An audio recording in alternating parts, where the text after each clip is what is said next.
Hello everyone, आज हम बात करते हैं motion in a plane. First question is difference between vector and scalars. Vector has both magnitude and direction और scalars के पास सिर्फ मैग्नीट्यूड होता है।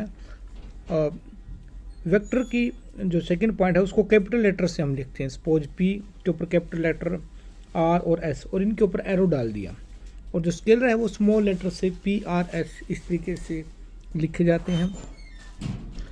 अब वेक्टर की जो ख़ास बात है वो क्या है, उसके जो एग्जांपल्स हैं, डिस्प्लेसमेंट उसमें डायरेक्शन होता है, मैग्नीट्यूड होता है, वेलोसिटी, फोर्स, ये सब किसके एग्जांपल हैं? वेक्टर के। स्केलर के डिस्टेंस, स्पीड एंड मास। तो ये बात आपको कंफर्म होनी चाहिए कि वेक्टर के अंदर मैग्नीट्यूड एंड डायरेक्शन होते हैं, स्केलर में सिर्फ और सिर्फ मैग्नीट्यूड होते हैं। Types of vectors. वेक्टर्स के अलग अलग टाइप्स हैं हमारे पास। First of all equal vector, नाम से ही उसके क्लियर हो रहा है हमारे जहन में कि two vectors are said to be equal. A B equal to C D vector if both having same magnitude and same direction. Direction और मैग्नीट्यूड सेम होना चाहिए, तभी वो वेक्टर इक्वल वेक्टर कहलाएंगे। को इनिशियल वेक्टर, को इकट्ठा, इनिशियल मतलब सेम स्टार्टिंग पॉइंट। टू और more vector are said to be coinitial if they have same starting point.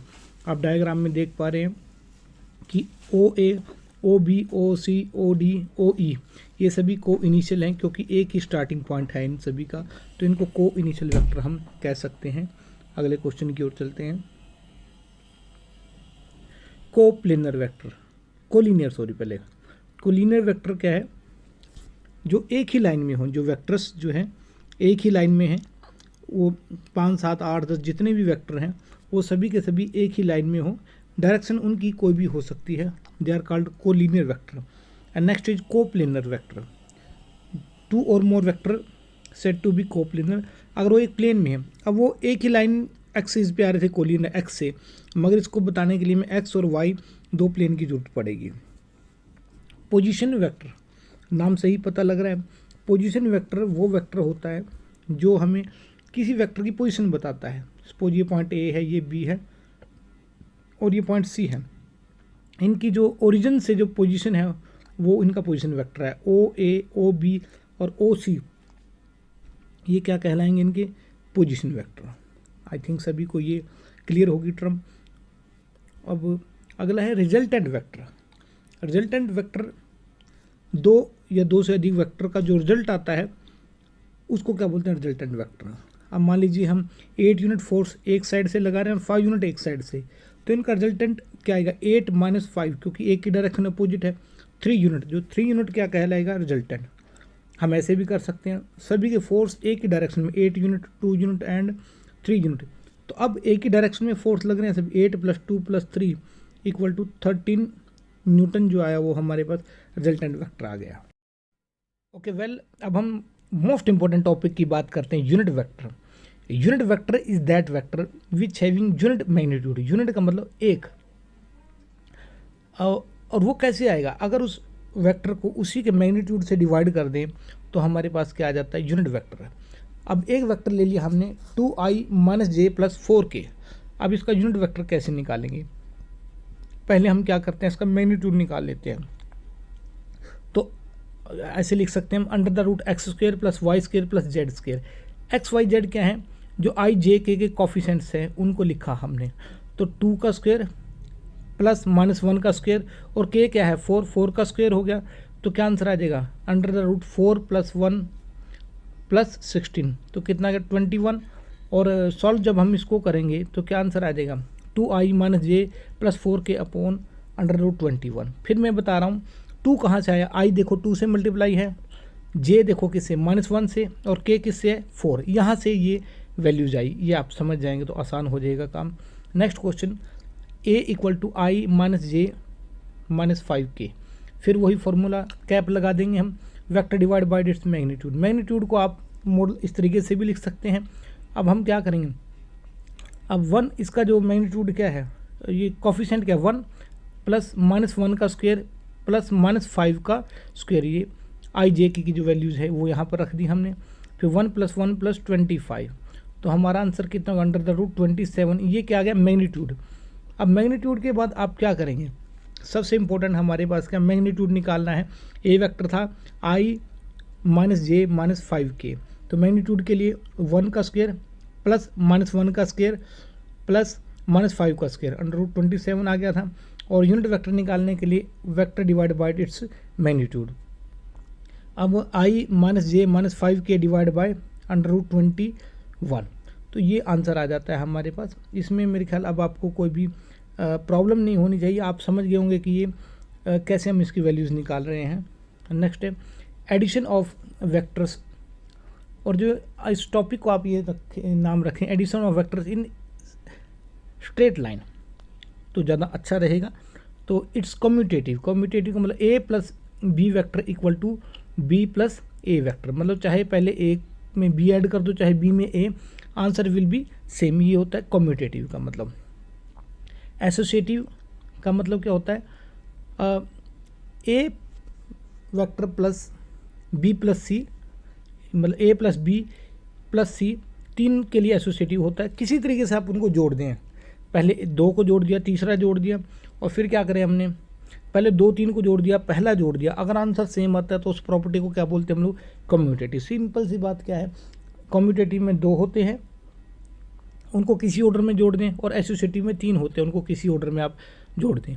तो subtraction of vector, subtraction of vector का मतलब क्या है, वो वेक्टर जो है एक अपोजिट डायरेक्शन में है, ए प्लस माइनस ऑफ बी, तो ए प्लस माइनस मल्टीप्लाई होकर माइनस हो जाएगा, तो ए माइनस ऑफ बी वेक्टर बन गया ये, और इसको क्या बोलेंगे हम लोग, subtraction of 2 vectors. Is it clear. अब जो सब्सट्रैक्शन ऑफ वेक्टर हैं उसकी कुछ प्रॉपर्टीज हैं। उसकी पहली प्रॉपर्टी क्या है कि जो a माइनस बी है वो b माइनस ए के इक्वल नहीं है। जैसे हमारे पास एडिशन ऑफ वेक्टर्स में था कि क्या है यहाँ पर, a minus of B vector हमने निकाल दिया, a minus B vector is not equal to, किसके इक्वल नहीं है वो, b माइनस ए वेक्टर के। तो ये बात हम कोई भी एग्जांपल ले सकते हैं 2 वेक्टर और उसको हम सॉल्व कर सकते हैं। और a minus of B vector is equal to, ये याद रखने की जरूरत है, किस चीज़ के इक्वल है, minus of B minus of A vector. तो vector subtraction is not commutative in nature. Commutative का मतलब क्या होता है, अगर वो कम्यूटेटिव होती तो a माइनस बी वेक्टर किसके इक्वल आना चाहिए था, b माइनस ए, जो इक्वल नहीं होता। Multiplication of a vector by a scalar, तो इसका कोई एग्जांपल ले लें आप, p equal to 2i minus J plus 4k, और कोई स्केलर हम ले लेते हैं, कोई भी आप मान लीजिए वैल्यू ले ली हमने स्केलर की, सपोज 2 ले ली, तो 2p वेक्टर किसके इक्वल होगा, सभी कंपोनेंट 2 से मल्टीप्लाई हो जाएंगे, तो क्या आंसर आ जाएगा 4i minus 2j plus 8k। तो बड़ा आसान है, इसको आप कोई भी एग्जांपल से आप इसको समझ सकते हैं। देखिए हमने कोई वेक्टर ले लिया p equal to 2i minus J plus 4k और स्केलर 2 ले दिया, तो सभी कंपोनेंट्स i j के 2 से मल्टीप्लाई हो जाएंगे। अगर 3 लेते तो 3 हो जाता है, 4 लेते तो 4 से मल्टीप्लाई हो जाता है। अब वेक्टर की जो बात करेंगे अब हम किसकी करेंगे, प्लेन में। अभी तक तो स्ट्रेट लाइन की पढ़ी हमने बात, अब हमारे पास ए बी इस तरीके से और बी सी साइड में चला गया। अब एक्स वाई 2 प्लेन की जरूरत पड़ रही है। अब इसको कैसे रिप्रेजेंट करेंगे, ए से बी आ रहे तो ए बी वैक्टर, बी से सी जा रहे हैं बी सी वैक्टर, किसके इक्वल आएगा, ए सी वैक्टर के। इसको बोलते हैं हम triangle law of vector addition, और या दूसरा नाम है इसका parallelogram law of vector addition. According to this law 2 vectors are arranged in such a order that the end of first vector is starting of second vector and they are aligned in same direction. Their resultant is given by opposite side. अब हम बात करते हैं इसी की application की। Prove that AD vector is equal to AB plus BC plus CD vector. अब कैसे इसको हम सॉल्व करेंगे, बिल्कुल आसान है। Triangle law of vector addition का हम सहारा लेंगे, इसमें साइड्स गिन लेंगे ABCD, 4 साइडों की हमें ज़रूरत पड़ रही है, वो साइड्स हम ड्रॉ कर लेंगे। और फिर क्या करेंगे हम लोग, उसकी डायरेक्शंस इस तरीके से रिप्रेजेंट करेंगे कि AB BC CD ये एक ही उसमें हो और AD अपोजिट हो। हम क्या जानते हैं, AB प्लस बी सी किसके इक्वल है, ए सी के। ये कहाँ से पढ़ा हमने, ट्रायंगल लॉ में। अब आप डायरेक्शन देखिए, ए से बी, बी से सी, तो किसके इक्वल हो जाएगा, ए सी के इक्वल। ये हमें थोड़ा सा समझने की जरूरत है, जहाँ फर्स्ट वेक्टर खत्म हो रहा है सेकंड शुरू हो रहा है। फिर हम क्या करेंगे, दूसरी ट्रायंगल की बात करते हैं, कौन सी की, A C D. A C D triangle में क्या है, A C vector plus C D vector किसके इक्वल है, ए डी वेक्टर के। और यही हमें शायद प्रूव करना था। क्या प्रूव करना था, कि A D vector equal to A B plus B C plus C D vector. तो A B plus B C किसके इक्वल आ गया, ए सी के। तो और ए सी प्लस सी डी, तो बीच वाले पॉइंट आप छोड़ सकते हैं, तो लास्ट वालों की भी हम बात कर सकते हैं, अगर आप बिल्कुल आसान जनरल वे में इसको समझें। जैसे A B plus B C, तो बी कॉमन था तो किसके इक्वल आ जाएगा, ए सी। अब ए सी प्लस सी डी, तो सी कॉमन आ गया तो किसके इक्वल आ जाएगा, ए डी के। आप इस तरीके से भी इसको याद कर सकते हैं। तो अब हम अगले क्वेश्चन की ओर आते हैं। ए ई वेक्टर प्रूव करना है आपने, किसके इक्वल है, A B plus B C plus C D plus D E vector. तो इसमें कितनी साइड बनानी पड़ेंगी, पहले आप सोचिए। ए बी सी डी ई, इसमें 5 साइड्स की जरूरत पड़ेंगी। और किस तरीके से ड्रॉ करेंगे ये आप समझ लें। तो एक ए बी की डायरेक्शन दिखाएंगे हम, एक बी सी सी डी, और ए से ई तक की डायरेक्शन तो सबकी सेम रहेगी, मगर ए ई की डायरेक्शन अपोजिट हम ड्रॉ कर देंगे। फिर क्या करेंगे, एक ट्रायंगल कौन सी लेंगे, ए बी सी, और ए बी सी में A B plus B C किसके इक्वल है, ए सी के। फिर हम किसकी बात करेंगे, ए सी डी की। A C plus C D किसके इक्वल है, ए डी के, क्योंकि सी कॉमन आ गया था। और ए डी ई में ए डी प्लस डी ई किसके इक्वल आ जाएगा, ए ई के इक्वल आ जाएगा। एक बार मैं फिर बता देता हूँ। ए बी सी ट्रायंगल में A B plus B C, तो बी कॉमन आ रहा है तो ए सी के इक्वल आ गया। A C plus C D, C common आ रहा है, ए डी के इक्वल। और A D plus D E, D common आ रहा है तो ए ई के इक्वल आ जाएगा। इस तरीके से आप इसको खुद ब खुद ट्राई करेंगे, आप इसको अब बड़े आराम से सॉल्व कर सकते हैं। सबसे पहले हमें क्या करना है कि साइड्स गिन लेने इस टाइप के क्वेश्चन। ये जहाँ फर्स्ट वेक्टर ख़त्म हो रहा है, दूसरा वेक्टर वहाँ से शुरू हो रहा है, और एक उनकी डायरेक्शंस चेक कर लिए कि वो किस डायरेक्शन में जा रहे हैं। अगर सेम डायरेक्शन में जा रहे हैं, जैसे ए बी आप एरो देख रहे हैं, फिर बी सी, फिर सी डी और डी ई, मगर ए ई का जो डायरेक्शन है वो अपोजिट है, तभी हम इस लॉ को लगा सकते हैं। ये बात बहुत इंपॉर्टेंट है, तो उसकी डायरेक्शन भी हमने चेक करनी है। वेक्टर मल्टीप्लिकेशन 2 टाइप्स है, वेक्टर प्रोडक्ट और डॉट प्रोडक्ट। वेक्टर प्रोडक्ट का मतलब जब हमें क्रॉस प्रोडक्ट भी बोलते हैं, इसमें डॉट से रिप्रेजेंट करते हैं, इसमें वेक्टर मिलता है। और डॉट प्रोडक्ट में हमें स्केलर प्रोडक्ट मिलता है, जो रिजल्ट होता है वो स्केलर होता है। एक डॉट प्रोडक्ट या स्केलर प्रोडक्ट की बात करते हैं, तो ए डॉट बी किसके इक्वल होता है, ए का मैग्नीट्यूड बी का मैग्नीट्यूड कॉस ऑफ थीटा। अब कैसे हम इसको करेंगे, एक दो एग्जांपल ले लेते हैं, उससे समझ में आ जाएगा। कोई वेक्टर है, कुछ प्रॉपर्टीज हैं, आई डॉट आई, तो फर्स्ट का मैग्नीट्यूड, सेकंड का मैग्नीट्यूड, कॉस आई में कितना एंगल हो जाएगा, 0, तो 1 1 1, क्योंकि यूनिट वेक्टर था, जे का क्या आ जाएगा, 1 आ जाएगा इसी तरीके से। और के डॉट के भी क्या आ जाएगा, 1 आ जाएगा। अब आई डॉट जे, आई का मैग्नीट्यूड, जे का मैग्नीट्यूड, कॉस आई जे में एक्स वाई में एंगल कितना है, 90 का, तो 0 हो जाएगा। आई डॉट के भी 0 और जे डॉट के भी क्या आ जाएगा, 0।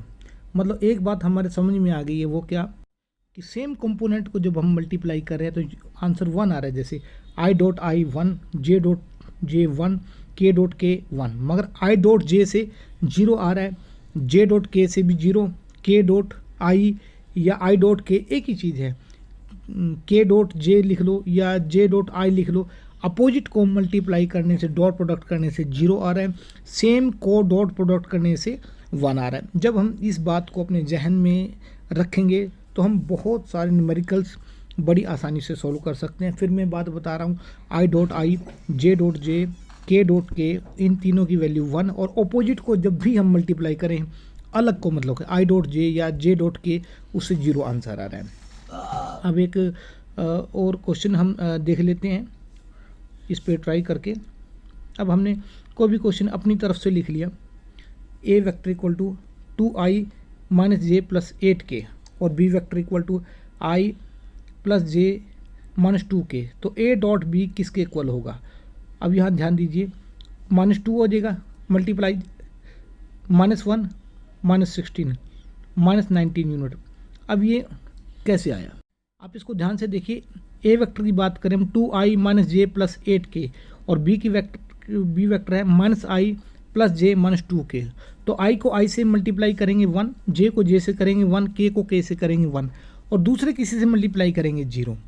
तो 2 को -1 से मल्टीप्लाई करिए -2 आ गया, और -1 को +1 से मल्टीप्लाई कराए -1, और 8 को -2 से मल्टीप्लाई कराए तो 16, और इनको सॉल्व करके आंसर क्या आ गया -19 यूनिट। अब अगर हम i को j से कर रहे हैं या j को k से कर रहे हैं या k को i से, तो सभी में आंसर क्या आएगा 0। तो ये पिछले टॉपिक में हम पढ़ चुके हैं कि i.i, j.j और k.k से यूनिट आ रहा है 1 आ रहा है, और जब i.j या j.k या k.i या k.j से आंसर क्या आ रहा है 0 आ रहा है। यही बात है। अब एक अगला क्वेश्चन हम देख लेते हैं, उससे आपको ज़्यादा आइडिया क्लियर हो जाएगा। A vector equal to 2i minus 8j plus 2k, और B vector equal to -i 4j minus k। तो ये वेक्टर्स हैं। a डॉट बी हमें इसका निकालना है, कैसे निकलेगा, तो ये कैसे हमने निकाल दिया, इस चीज़ को हम समझेंगे। ऊपर वाले क्वेश्चन में जो 2i minus 8j plus 2k है, और तो नीचे वाले क्वेश्चन में क्या है -i 4j माइनस k है। तो 2 को -1 से मल्टीप्लाई किया -2 आ गया। j की अब बात करें तो -8 को 4 से मल्टीप्लाई किया -32, और k की बात करें तो 2 को -1 से मल्टीप्लाई किया -2। तो इनको सॉल्व करेंगे -2 -32 -2 इक्वल टू -36 आंसर आ गया। अब अगले क्वेश्चन की ओर चलते हैं। a equal to 2i minus J plus 8k, और b equal to -i minus J plus 2k। तो a डॉट बी हम कैसे निकालेंगे, वही बात है, i को i से मल्टीप्लाई करेंगे, j को j से और k को k से। तो हम a डॉट बी लिख लेते हैं।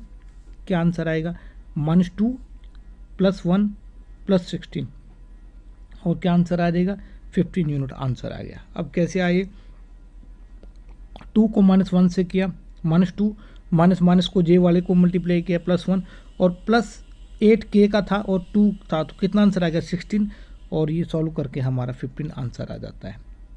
Is it clear. अब अगले क्वेश्चन की ओर देखते हैं।